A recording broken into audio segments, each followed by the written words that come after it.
হে everyone, আসসালামু আলাইকুম and welcome to my another video. তো আমার মিনি ব্লগে সবাইকে স্বাগত। দীর্ঘ অনেকদিন পর আমি আবার ব্লগ স্টার্ট করছি। তো আমার এটা হচ্ছে এখন কন্টিনিউস করতে হবে অ্যান্ড আমি সময় পাই না এই ব্লগ করার জন্য।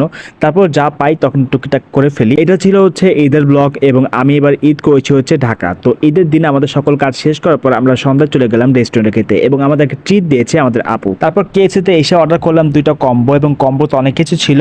তো এখানে আমরা পেয়ে গেছি পেপসি, বাট পেপসি আমরা বয়কট করেছিলাম, বলেছিলাম সাদা কিছু ড্রিঙ্ক দিতে। তখন তারা বললো যে না, কোনো সাদা ড্রিঙ্কস হবে না। তো আমরা বললাম ঠিক আছে, তাহলে পানি দেন।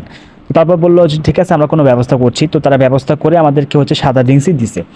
তো এখানে শুধু তারা পেপসির বক্সটা ইউজ করছে এবং ভিতরে হচ্ছে তারা সাদা ড্রিঙ্কস দিচ্ছে। এরই মাঝে আমাদের খাবারগুলো এসে পড়ছে এবং কম্বোতে অনেকগুলো আইটেম ছিল অ্যান্ড সবগুলো টেস্ট বেস্ট ছিল।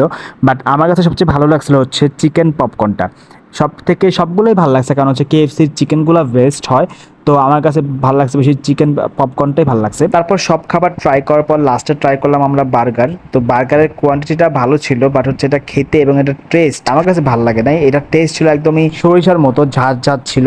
তো আমার কাছে এটা ভালো লাগে নাই, তাই আমি এটাকে বলবো যে আমার কাছে এটা বোরিং লাগছে। তো তারপর আমাদের খাওয়া দাওয়া হলো এবং আমরা রওনা দিলাম বাসার উদ্দেশ্যে। তো আজকের জন্য এতটুকুই। সবাই ভালো থাকবেন, সুস্থ থাকবেন, and thank you so much for watching my video.